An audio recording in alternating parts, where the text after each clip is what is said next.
Hi, this is Seth Miller, and welcome to our May installment of our video blog.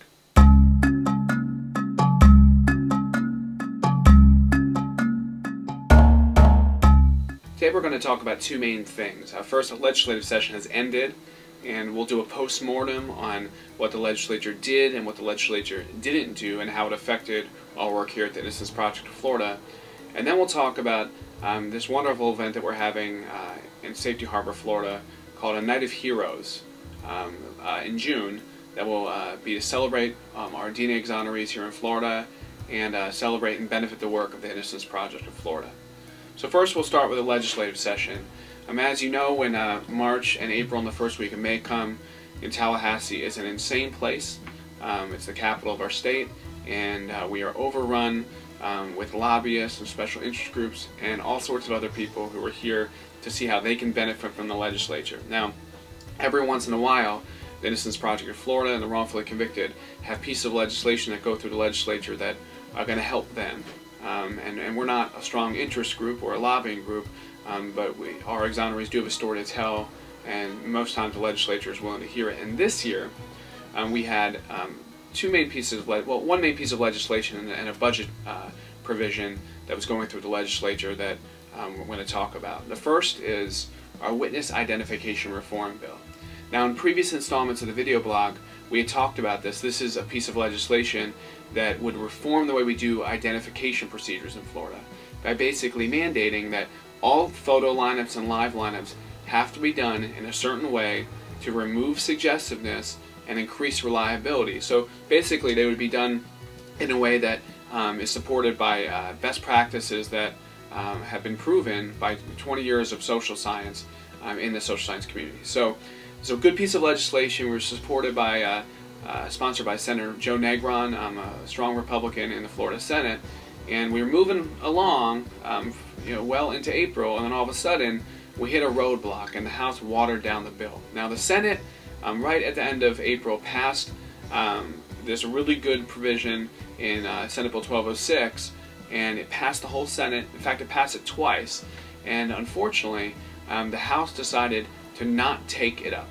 So while we were able to pass one House of the legislature and two committees on the House side, it sat waiting for on the House floor, waiting for the House to pass the Senate version of this bill, and instead the House chose not to take it up before the expiration of the legislative session. So as we stand today, the Florida Innocence Commission has recommended a legislative mandate for how we do lineup procedures in Florida, and even though the Senate acted, the House failed, and we have no reform for witness identifications in Florida. Now, it's important to note that the reason that we took this up first is because witness misidentification is a leading cause of wrongful convictions. In fact, 75% of the 269 people who have been wrongfully convicted and later exonerated through DNA testing nationwide, 75% of those people were misidentified in the first place, and that number is 10 of 13 of DNA exonerees in Florida. So it's a substantial problem, and one that the legislature should have been quick to address, but unfortunately law enforcement groups lobbied the legislature, specifically the House, and got them to really scuttle this bill.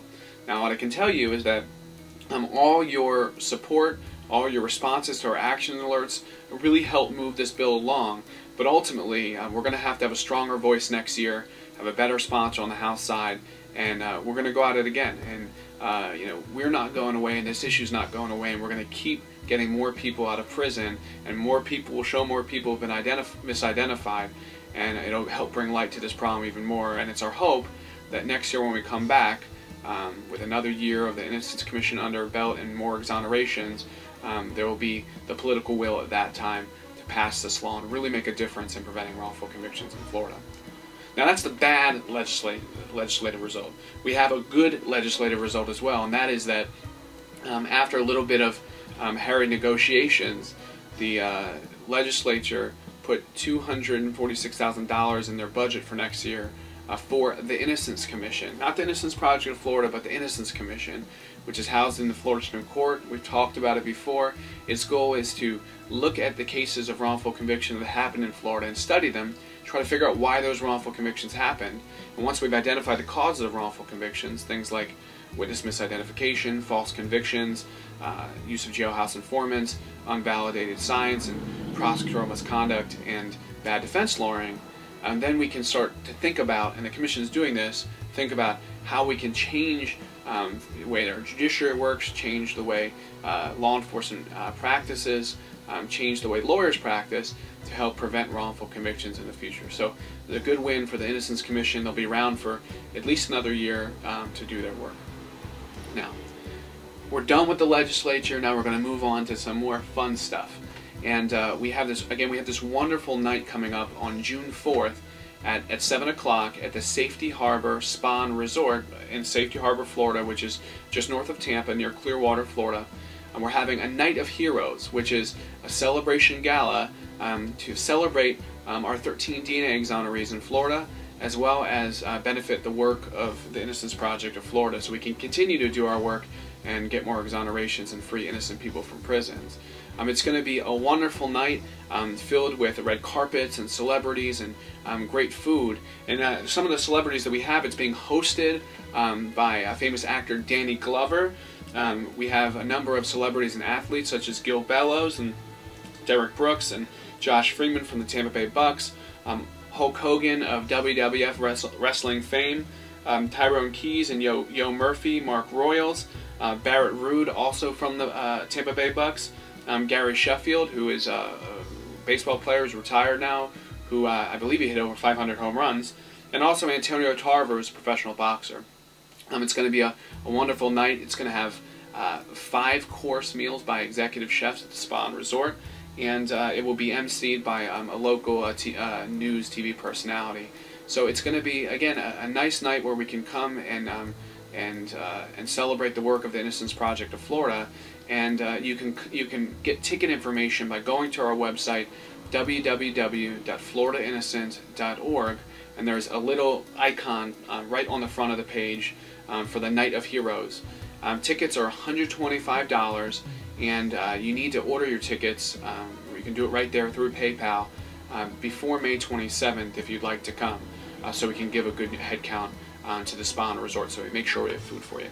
So again, please do join us if you or your law firm or a business that you run, or a law firm or business that you know of wants to sponsor the event. There's also information on that page on our website, and there's various different sponsorship levels that get you various different perks depending on your level of sponsorship. So please do come to the event, let your friends know about it, and it's a great way to come out and meet our staff, our exonerees, lots of celebrities, and support the work of the Innocence Project of Florida.